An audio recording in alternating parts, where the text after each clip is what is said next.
Just testing the audio for our upcoming webinar.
Just another test of the audio for our live stream. Thank you.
Okay, good evening, everyone. We are now live with our Lake to Lake AAA Bicycle Route Preferred Options webinar. I want to thank everyone for joining Richard and myself on this Friday afternoon of a long weekend for our very first time hosting a webinar and live streaming. So thank you so much for your patience if we have a few bumps along the way. And let's get started.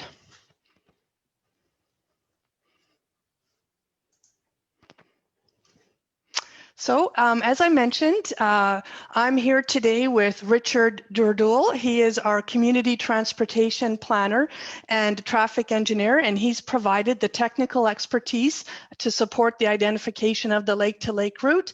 And my name is Joanne Klebb, and I work for the City of Penticton in the area of community engagement.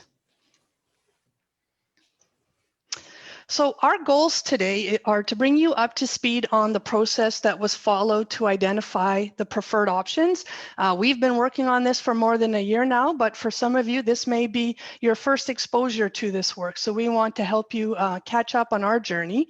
We're also going to explain the proposed preferred options in more detail, and we're going to do our best to answer any questions that you have about the process and the options, and also gather your feedback along the way.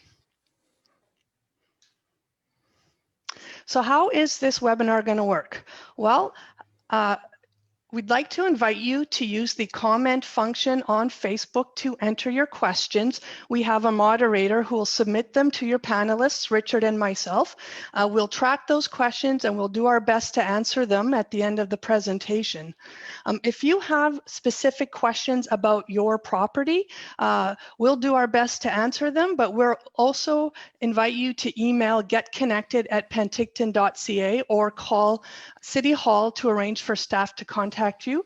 Over this last phase of engagement, we've been having many conversations with individuals about what this proposed bike route could mean for your specific properties. And then finally, please be kind.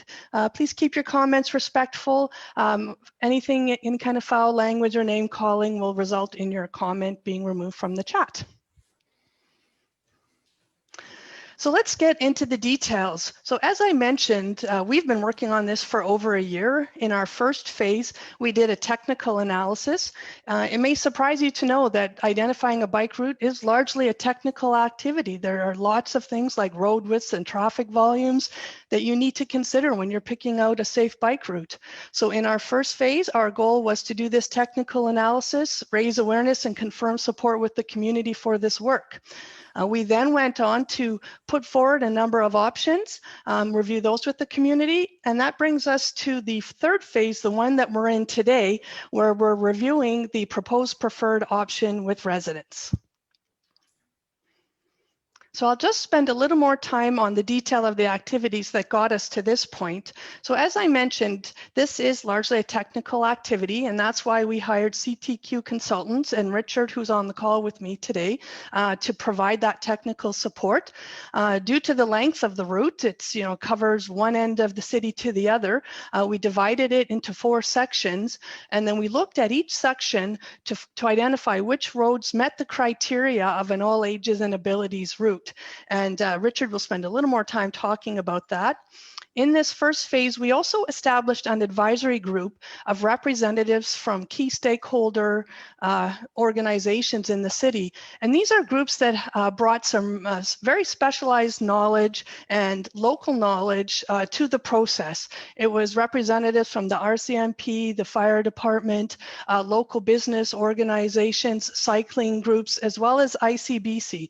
So we checked in with them multiple times throughout the process. And next, right from the beginning, we knew that it was really important to make sure that citizens knew this work was underway. So we kicked everything off with a big event last year at this time called Pedal Penticton. And we were really thrilled to get so much support for pursuing this work. At that time, we had about 500 people attend our exhibition, and we received over 1,000 questionnaires with about 82% of participants strongly supporting the identification of this route.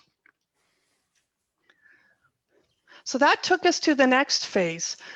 We then looked at all of the roads that were potential candidates for an all ages and abilities route, and we evaluated them based on whether they met the criteria for the directness of the route, what kind of impact they'd have on parking and busing, what would be the potential cost implications, and would they appeal to cyclists. With a number of options identified, we went out to the community just before last Christmas to review all of the different options and hear from you what you thought would make sense. We had multiple open houses with over 400 people in attendance, and we also gathered feedback through our Shape Your City website.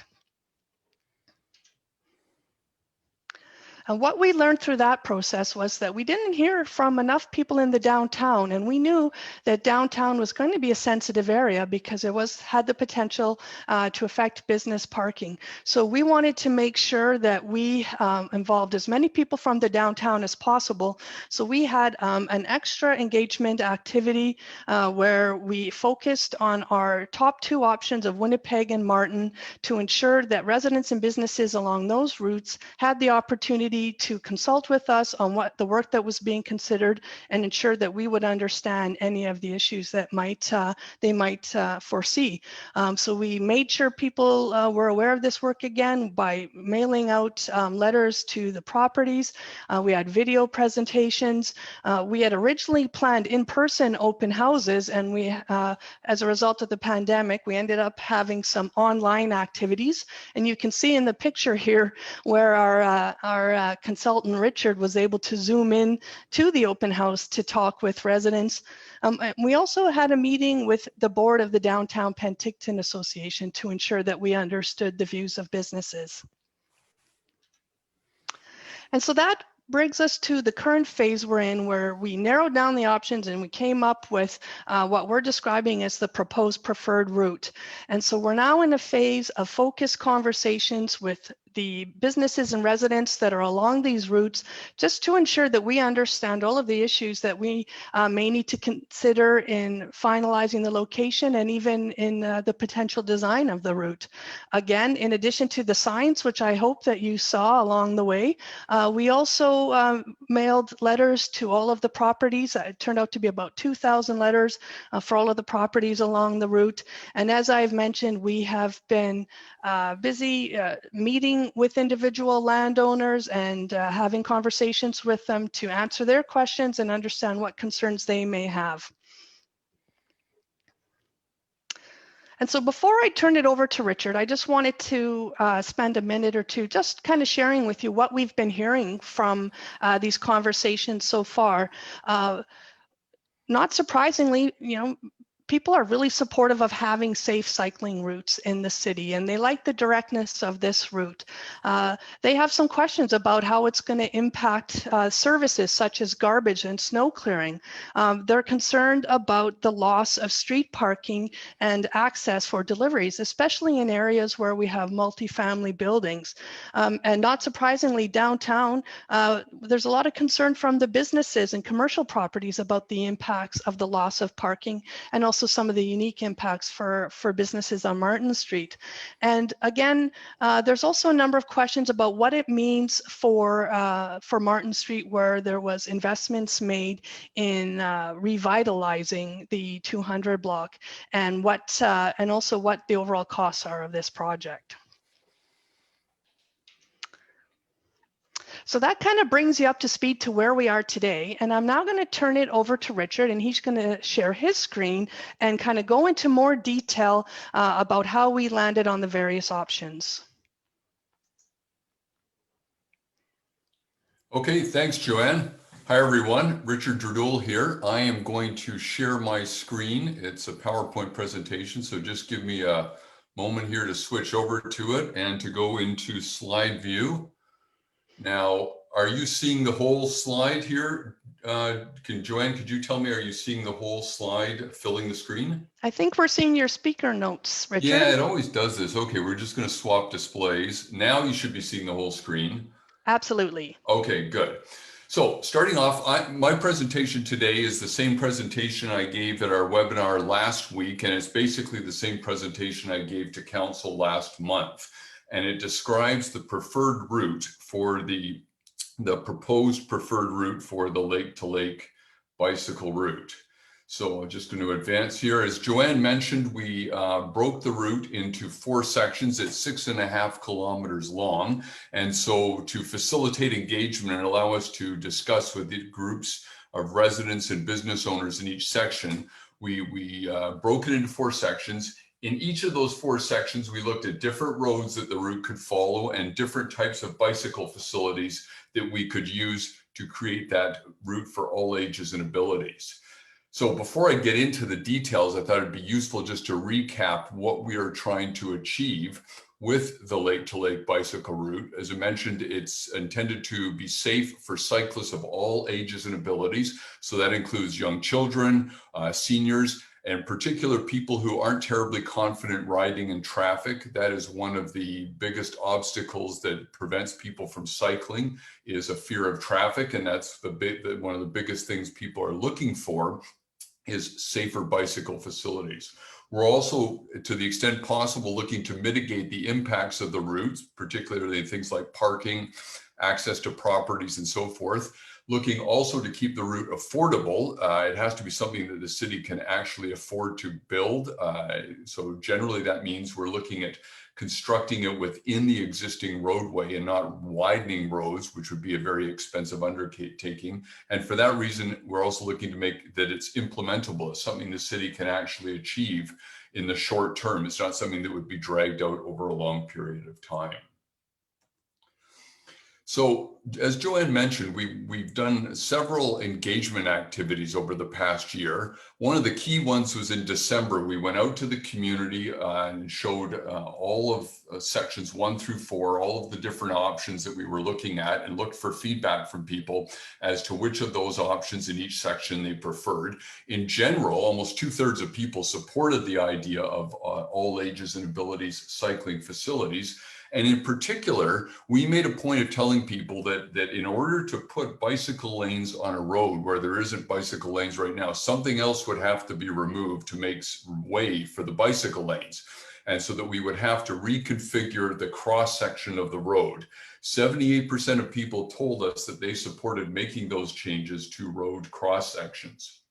Nevertheless, there were some concerns that people identified in those December open houses, and there was an online survey as well. Loss of parking was a key one. Another one, a comment we got several times, was concerned about the impacts of the bike lanes to driveways and property access. And that actually suggests that we didn't do a very good job of communicating how the bike lanes would work, because they would not impact driveways or property access. There wouldn't be any restrictions to access. Wherever there's a bicycle lane, you'd still be able to cross over it to get into a driveway or into a property. So clearly we'll need to do more work in communicating to the community when we're implementing the route about what those impacts would be, and the lack of impact to driveways and property access. We went back in July. As Joanne said, we didn't feel we'd heard from enough people. So we went back just this past July and talked specifically about options for the downtown. At those open houses and online survey, 82% of respondents indicated that they support having a bicycle route in the downtown. And when we presented the 2 options of Winnipeg Street or Martin Street, the highest support was for Martin Street. This chart shows the responses we got. You can see that Martin Street got the most responses in terms of being the preferred route. We heard from more people that live on Winnipeg Street or have a business on Winnipeg Street. We heard from 51 people on Winnipeg Street, and they generally wanted the route to be on Martin Street. We heard from 28 people on Martin Street, and they generally wanted the route to be on Winnipeg Street. But what's also interesting in this chart is that those light blue areas on the left side of each bar are people that don't live on Winnipeg or Martin or even in the downtown. They just live in Penticton in general. And for those people, the preference was also Martin Street. So let's talk about the preferred route. This is it here. It begins down at Skaha Lake, goes up South Main Street to Kinney Avenue, crosses over on Kinney to Atkinson Street, up Atkinson Street, and then when it gets to Duncan, it makes use of a couple of pathways that exist today. One of them is part of the KVR to get over to Fairview Road, and then goes north on Fairview, and that turns into Martin Street and eventually at Lake Okanagan. So I'll go through each of the 4 sections and show you the options that we considered and why the preferred option was identified as such. We did, in all cases, use a number of criteria to evaluate the different options. I talked earlier about what people had told us, and I've included that at the bottom of each list here as participant preferences. But there was a number of other criteria that we looked at from a technical point of view, safety, protection from traffic, how these routes would appeal to cyclists of all ages and abilities. We also looked at the impacts and cost implications and any other impacts or implications associated with specific route options. So this is section 1. This is the section at the south end. So it's from Skaha Lake up to Kinney Avenue. We looked at 4 routes in this section. Option 1D on South Main Street is identified as the preferred route. So it's highlighted in bold on the table there. Basically, it's a direct route. It provides access to key destinations. Has one of the key advantages of Route 1D is it has minimal impacts to parking. It has the highest level of community support, and because there are existing bike lanes already on South Main Street, it's actually very easy to implement as compared with some of the other options.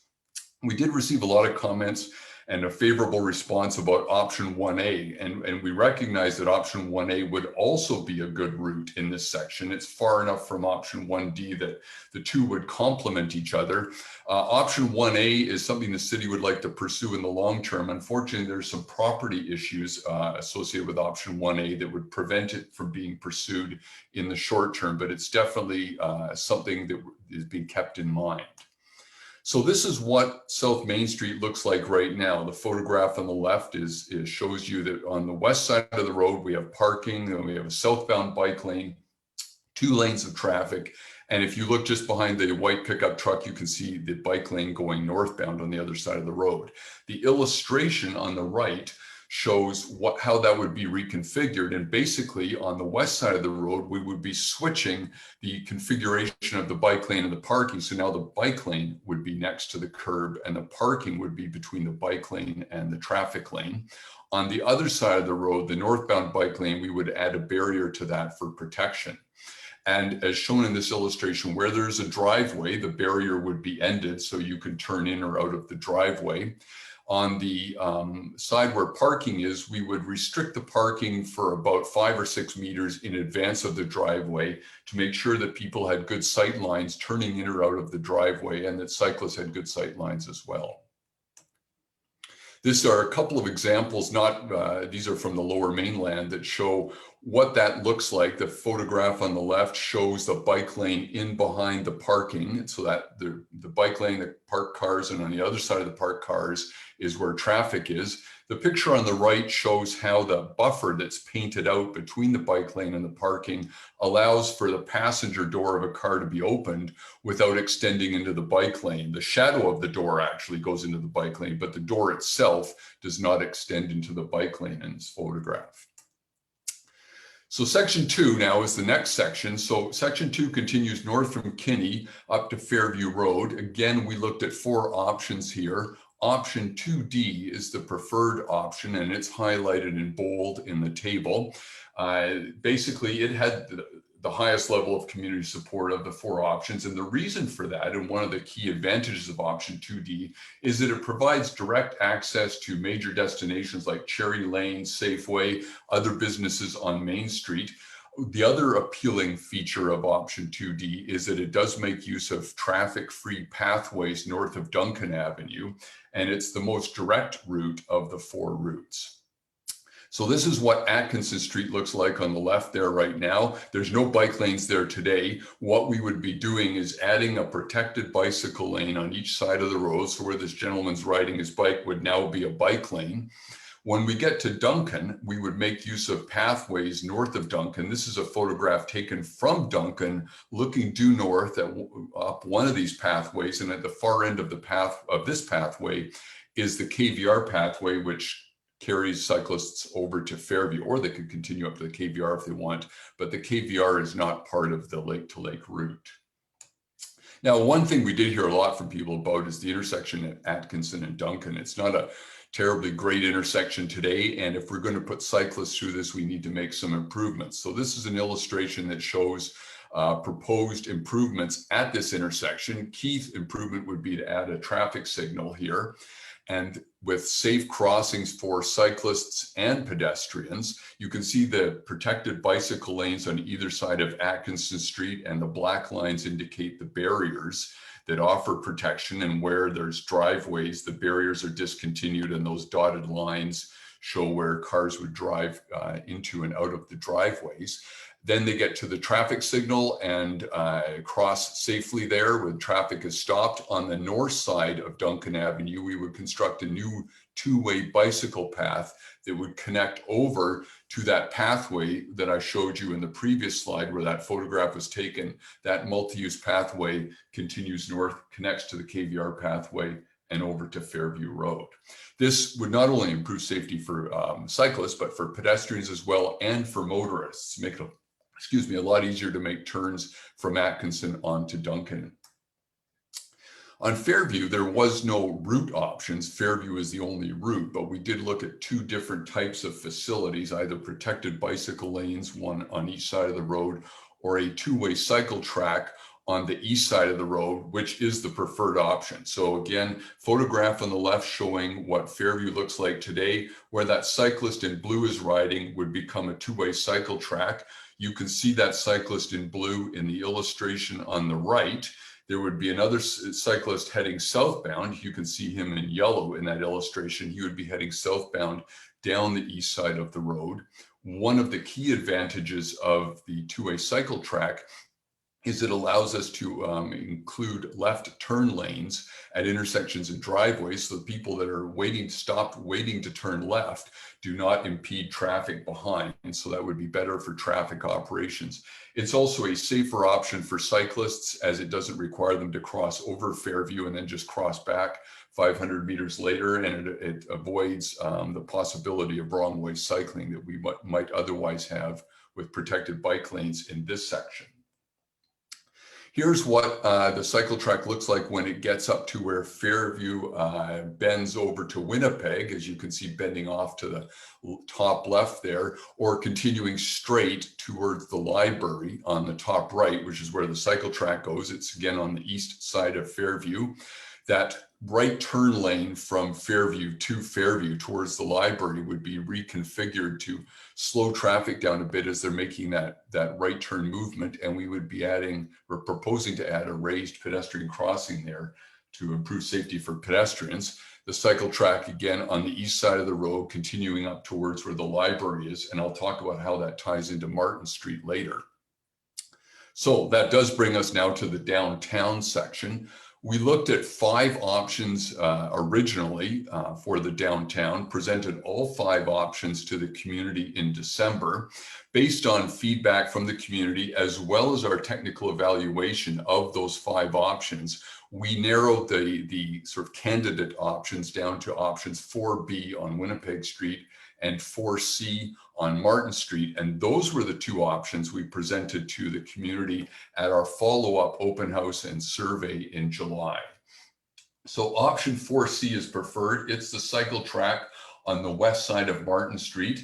One of the key advantages of option 4C is it has the least parking impacts compared to options 4B or most of the other options. It has 2 lanes of traffic in the same direction because it's a one-way road, which means that if a bus is stopped at a bus stop or someone's stopping to make a turn and they're having to wait for a cyclist, there's another lane of traffic available for motorists to drive around that stopped vehicle. It had the highest level of support amongst the community when we went back to our July open house. There's a couple of issues though that have been identified. Some of the key ones are the impacts to the Revite in the 200 block. The Time Winery has talked about the impacts to their patio. There's a few other impacts that we're aware of, and we will address those in the detailed design phase, which is the next phase of this project. So this is what Martin Street looks like right now. This is the 200 block in the photograph on the left. And where that pickup truck is on the right-hand side, that black pickup truck, that's where the cycle track would be. So that the parking on that side of the road would be removed to make room for the cycle track. 2 lanes of traffic would remain, and the parking on the east side of the road, or the left side of this photograph, would remain. And you can see that in the illustration on the right-hand side. So there's that 2-way cycle track, 2 lanes of traffic, and parking on the left-hand side of the road. So these are a couple of examples, again, from other communities where they have similar configurations. This one on the left is in Vancouver, and this is the exact same configuration that we'd be talking about for Martin Street. Here's a cycle track on the right-hand side of the road as you're a motorist driving down. Then 2 lanes of traffic. There's a black car there and a taxi. And in behind the taxi, you can see the parked cars on the other side of the road. This green area in the photograph is a driveway, and you can see that the barrier that's in behind where the cyclist in red is, the barrier ends, and there's those dotted lines and the green markings where you can turn in and out of the driveway. The photograph on the right-hand side is from Victoria. Again, a similar configuration, cycle track, 2 lanes of traffic on a 1-way road with parking on the far side of the road. This is a bus stop. So what happens at a bus stop is we build a concrete island between the cycle track and the traffic lane. The bus stops at the bus stop in the traffic lane, and the cycle track is in behind that. Passengers going to and from the bus cross over the cycle track. Now in this photograph, they have 1 crosswalk shown here. We would actually have 2 crosswalks, one lined up with the front door of the bus, the other lined up with the back door of the bus. So some details about Martin Street, just some conceptual details to help you understand it better. This is up at the very north end of Martin Street. Now this, at the north end of Martin Street, it's actually a 2-way road. So it'd be 1 traffic lane in each direction, cycle track on the west side of the road, and the parking on the east side of the road would remain. This shows how the cycle track would connect into the pathways along the waterfront. And again, wherever there's a driveway, you can see that the barrier shown in black here is interrupted, and there's the dotted lines where you can drive into and out of the driveways. Now this shows where Martin Street transitions from a 2-way road north of Westminster Avenue to a 1-way road and beginning in the 200 block, where the lines in red show where the curb would have to be redone as a result of the cycle track. So there's a curb extension on the northwest corner there that would be removed. And then of course the revite, the west side of the revite, would be reconstructed for the cycle track in this example. Further south, Martin Street still 1-way road. You can see this is just south of Orchard Avenue. There's a bus stop there. There's the cycle track again on the west side of the road, 2 lanes of traffic, parking on the east side of the road. Wherever there's a driveway, we interrupt the barrier for access into and out of those properties. And then finally, south of Eckerd, this is how the cycle track on the west side of Martin transitions to a cycle track on the east side of Fairview. It would basically connect via a pathway through that triangular green area that's north of the library. There's several trees in there. We would avoid all the trees, and there would be a crossing for the right turn lane, and then there would be a crossing again a little further south for the traffic that's coming up Fairview to get onto either Martin or Main Street. And then at that point, we're on the right-hand side, the east side of Fairview, continuing down past the library and joining into the cycle track that I showed you in previous slides. So that's it for my presentation. Hopefully that's given you a good overview of what the preferred route is and some of the details that are involved with that. Thanks for that, Richard. We're starting to get some questions in, and I think you should continue to share your screen because I think you may want to refer to some of your slides as we respond to these questions. Okay. The first question that we received is about Fairview Road and concerns that the people along Fairview Road don't have any parking, and in particular at Reed's Corner. Do you think you can bring up the image that shows that slip lane off of Fairview that heads towards the library? Okay, that's this one here. That's right. And so, so if you look at the top center of the screen, that is Reed's Corner. And I think it's important that the people watching understand that there were two options looked at for Fairview Road. One was the two-way cycle track on one side of the street, and then the other was separated bike lanes on either side of the street. And the option that's being put forward as the proposed preferred option is the two-way cycle track on the one side of the street. And what that allows is for parking to be maintained on the other side of Fairview, and that's the side of Fairview that Reed's and the PDC SCL facility are located on. Yeah, so just to clarify, in this illustration, north of this intersection where there's all the red lines and the raised crosswalk, north of there on that section of Fairview, yes, Joanne, you're correct. The cycle track would take the place of the parking on the east side of the road, but the objective would be to maintain the parking on the west side or the southbound side of the road. Thanks, Richard. So we have another question related to Fairview Road. One of our viewers has asked about what would happen with emergency vehicles and garbage pickup. Okay, I'll answer the emergency vehicle question first, and this applies everywhere. It's the same thing that happens today with emergency vehicles. Basically, everyone stops, pulls to the right-hand side of the road as much as they can, and the vehicle makes its way through. So certainly on Fairview Road, the left turn lane down the middle would be the obvious location for an emergency vehicle if everyone pulls to the side of the road that's in a traffic lane. The other question, sorry, was about garbage collection, and this again would apply to all the routes. We will work out the details for any specific location as to how garbage collection will be accommodated when we develop the detailed designs in the next phase. In general, the garbage bins are either placed if the buffer zone between the bicycle facility and the traffic lane is wide enough, then the garbage bins, recycling bins, can be placed there for pickup. Otherwise, they are placed at curbside or on the property adjacent to the sidewalk. It really is site specific as to what we do. And again, we will work that out in the detailed design phase, and property owners will be notified of where they're to place their garbage and recycling bins. Thanks, Richard. I'd also like to add that as part of our consultation, we did review the proposed preferred route with emergency services, including the fire department, the BC ambulance service, and the RCMP. And as long as we maintained the appropriate turn radiuses and access egress, they did not have any concerns with what was being proposed. Okay, let's take a look at some additional questions. So someone has asked about tree removal, and I'm assuming that's also on that boulevard out front of the library. The only trees that might be impacted, possibly, and I can't say for sure, would be in where the revite was done, just based on some of the geometry in there. There's no plans to remove or impact any of the trees in that triangular area north of the library. I'll just go to that slide right now.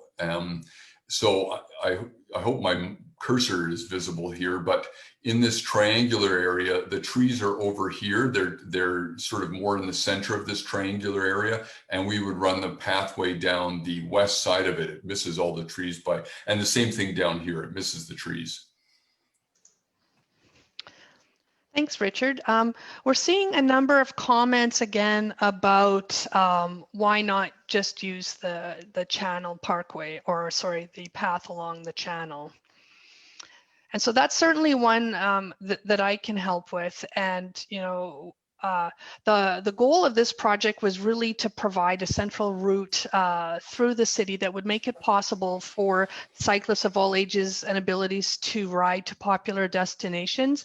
The path along the channel is a beautiful recreational route, but it really is, it's outside city limits, it's on Penticton Indian band land, and it really doesn't accomplish the goals of the lake to lake route. So that's why that one wasn't put forward as an option. If I can just add to that, we did get this question a lot, and one of the objectives for the lake to lake route is that it becomes the spine of the city's bicycle network, and other routes will connect to the lake route and kind of build outward from that. So the idea is eventually that after the lake route is implemented, to then start adding some routes that make those connections over to the channel pathway and to other parts of the city, so that the lake route does one thing. It provides access to key destinations to the core of the city. The channel pathway does something else, provides primarily recreational function, but also does connect to some locations in the city. And there will be other routes that provide functions that connect to those. So each route will do something as part of an overall network. Thanks, Richard. So we're also getting some comments related to investment and having other priorities at the city. And I wouldn't mind just addressing that one. We have mentioned that one of our goals is to fund this through grant money and provincial grant money. Another comment I'd like to make on that is that it's very difficult to add bike routes into established roadways, and there's definitely going to be impacts for some properties, whether it's parking or traffic or other kind of changes to some of your normal routines. One of the main reasons that we're doing this is because through our official community plan, the community really identified interest in supporting active transportation as a way for the benefits of the health of our citizens, as well as to reduce our environmental footprint. And this route is one of the main strategies that's come out of our official community plan. So it's really about changing the way residents move around the city and providing them with more healthier and greener options.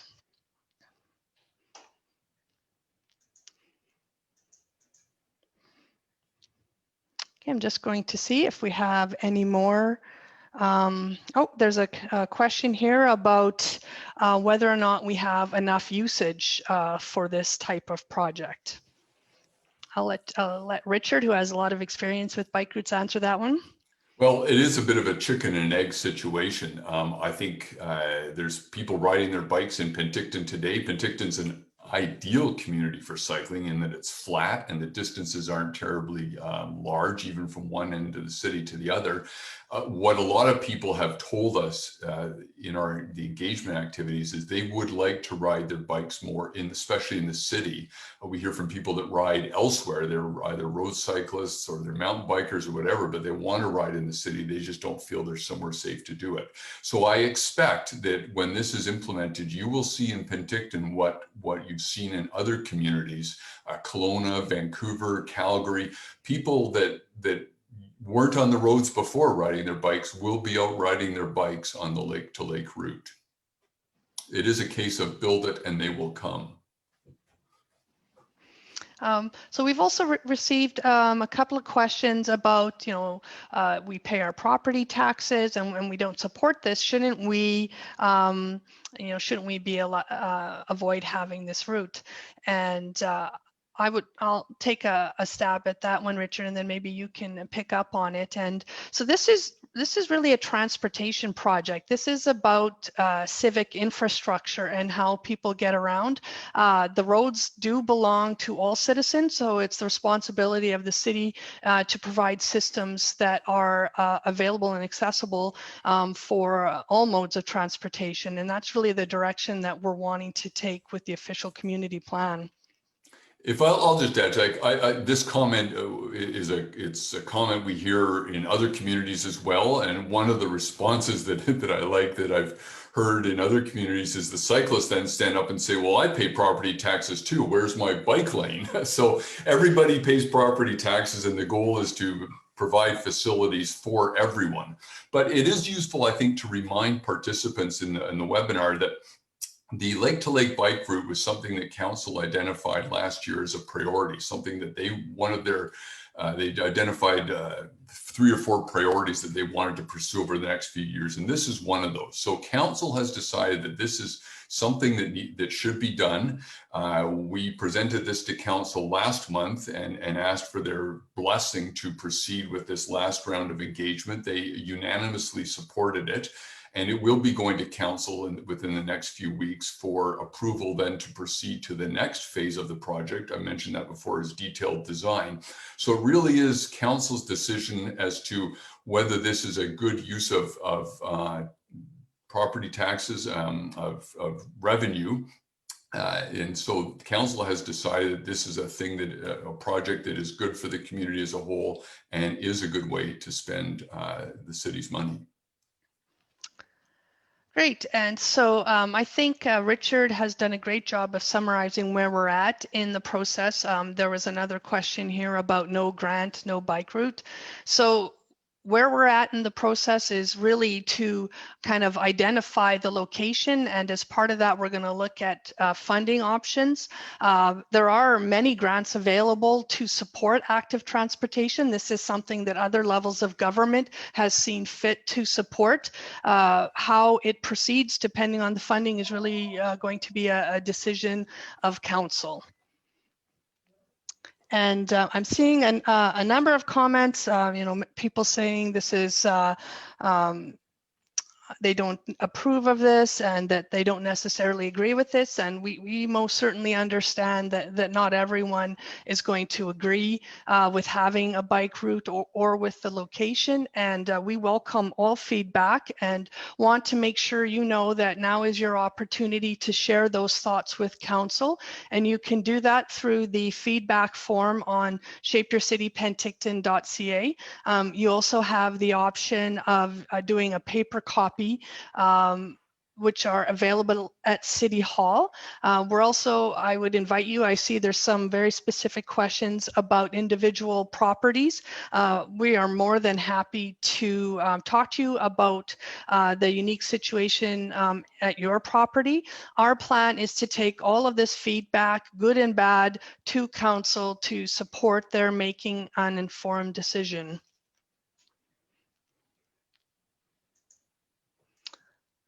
Okay, I think we have just a couple of more questions here. One person asked, how many people in your surveys are interested in these routes? Well, what I can tell you is that at the outset of this project, we did do a questionnaire and we did hear from over 1,000 people, and we had very strong support for it.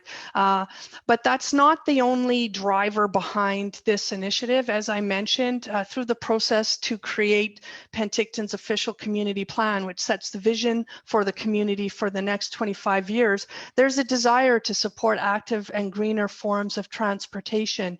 And Penticton is really not very progressive on that front. I think we only have about 2 blocks of protected bicycle routes, so we're certainly not at the front end of that, but that's certainly a direction and a priority that was identified by the community and endorsed by council. So I think that's about all the new and different questions that we're seeing on the Facebook feed. As I mentioned, we do want to hear from you. Please do complete the feedback forms on Shape Your City or come to City Hall. Please do contact City Hall or email getconnected@penticton.ca, and we are more than happy to look at your specific property and your specific concerns and look for opportunities to mitigate any issues that you might have. This is not a done deal. We are taking this proposed preferred option to council for further consideration, possibly in November. So please, register with Shape Your City Penticton, and you can stay up to speed with this work. So I want to thank Richard for participating, and I want to thank everyone for watching online, and I hope that you have a wonderful long weekend. And with that, I'll just end the meeting. Thanks, folks.